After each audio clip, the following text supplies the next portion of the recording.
Good morning, student. This is Sai sir with your English classes. How are you, student? Okay, I hope you will be fine.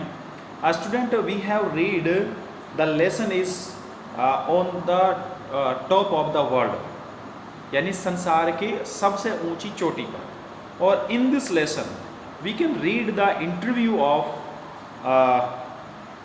Arunima, which is taken by the Cordova team. So here last time we have left 4 questions which we are today read it. So the question is that from the Cordova teams, you have been termed a miracle. The spotlight is on you. How do you feel and how do you react to this? तो अब इसका क्या जवाब दे रहा है वो कह रहा है कि you have been term as a miracle, the spotlight is on you. बिल्कुल एक ऐसा चमत्कार सा जो है आपने किया, और लोग कह देते हैं कि भाई आप ये चमत्कार हुआ है. तो आप कैसा फील करते हैं इसे और आप इसमें कैसा रिएक्ट करते हैं? How do you react to this, इसके ऊपर क्या रिएक्ट करेंगे आप? तो क्या जवाब देती है अरुणिमा? व्हाट इज़ ए मायरिकल, ये चमत्कार क्या है? When someone discover her unique quality and move on one step ahead of the ordinary, that person is termed as a extraordinary or a miracle. वही कह रहा कि जब कोई लोग किसी नए चीज़ का आविष्कार करते हैं, अपनी जो उनकी एक अद्भुत क्वालिटी होती है उसमें वो कुछ करते हैं, एक कदम साधारण लोगों से एक कदम आगे चले जाते हैं, तो लोग यही कहते हैं कि ये तो इन्होंने एक्स्ट्रा ऑर्डिनरी यानी चमत्कार कर दिया. So it is up to you to decide. अब ये तो आपको डिसाइड करना है whether you want to be a miracle, तो आप किस तरह का मायरिकल चाहते हैं. एक्स्ट्रा ऑर्डिनरी और जस्ट ऑर्डिनरी, यानी एक्स्ट्रा ऑर्डिनरी या फिर जस्ट एक सिंपल और साधारण. It is in fact that, वास्तव में वास्तविकता ये है, आई फील इलेटेड. इलेटेड का मतलब होता है गर्व करना. I feel elated when people call me a miracle. जब लोग मुझे ये चमत्कार कहते हैं तो मुझे ना बहुत गर्व महसूस होता है.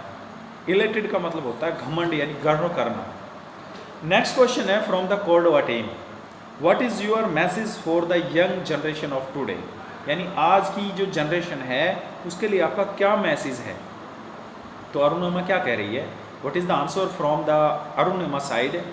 Today's youth is my generation, hence, जो हमारी आज की यूथ जनरेशन है, hence I can identify with them. I can identify with them, मैं भी उनके साथ ही इसी में आइडेंटिफाई होती हूँ. आई फील, मैं महसूस करती हूँ, today youth have no idea of their goals. आज के जो जवान लड़के हैं उनके पास अपना कोई एक टारगेट नहीं है, लक्ष्य नहीं है. They seem to be constantly wanting to achieve their goals and target. वो बिल्कुल एक साधारण स्थिर प्रतीत होते हैं अपने जो है टारगेट या अपनी गोल को अचीव करने के लिए. They are running after too many things. वो बहुत सारी चीज़ों के पीछे भागते हैं, मैं ये कर लूँ, मैं वो कर लूँ, मैं ये काम भी कर लूँ. Then my sincere advice to them, मेरी उनसे यही एडवाइस है, सिलेक्ट ए गोल, एक लक्ष्य निर्धारित करिए, one goal eight A time and work dedicatedly towards it, और उसके लिए आप डेडिकेटेड हो जाइए उस वर्क को करने के लिए. अच्छा, अब नेक्स्ट क्वेश्चन है from the Cordova team. What inspired you to title your autobiography born against on the mountain. वो कह रहा है कि आपने अपनी जो बायोग्राफी थी उसका जो टाइटल है वो है born again on the mountain, यानी दोबारा जन्म पहाड़ों पर ही हो. ऐसा क्यों? अरुणिमा क्या जवाब देती है? दिस इज़ ए ट्रूथ, ये बिल्कुल सही है. My life is a gift of the mountain. मेरी जो लाइफ है ना वो पहाड़ों की ही एक गिफ्ट है, उपहार है. If I had not climb the mountain I would never have became known to the world. वो कह रहे अगर मैं पहाड़ों के ऊपर नहीं चढ़ती ना तो शायद मैं संसार में जानी नहीं जाती, मुझे कोई नहीं पहचानता कि कौन अरुणिमा है. ठीक है, अरुणिमा कौन है. तो इसलिए अगर मैं फेमस हुई हूँ, मुझे जो प्रसिद्धि जो मुझे नाम दिया है वो माउंटेन नहीं दिया है, माउंट नहीं यानी पर्वतों ने ही दिया है. The mountains have given me a new life. इन पर्वतों ने ही मुझे एक नई ज़िंदगी दी है। A life full of courage, और एक ऐसी लाइफ जो पूरी विश्वास से भरी हुई है, विल पावर, इच्छा शक्ति एंड कॉन्फिडेंस, और आत्मविश्वास। तो अब लास्ट जो था वो क्वेश्चन नहीं है, कोर्डोवा की टीम उसको क्या कह रही है, we are very thankful to you Arunima for sharing your most memorable moment with us. वो कह रहे कि अरुणिमा, हम आपका दिल से बहुत बहुत शुक्रिया अदा करते हैं कि आपने अपना जो यादगार क्षण है, जो एक्सपीरियंस है, वो आपने हमारे साथ शेयर किया।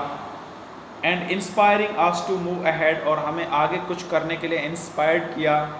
And make even the impossible possible, एक इम्पॉसिबल को पॉसिबल कैसे बनाना है ये आपने हमें बताया। तो बेटा ये लेसन आपका फिनिश हो गया है। उसके बाद अगली जो क्लास होगी वो हमारी जूम पर होगी। मैं आपको क्वेश्चन आंसर कराऊंगा, उसमें उसके ऊपर डिस्कस करेंगे। तो आज के लिए इतना ही। Thank you for your kind attention.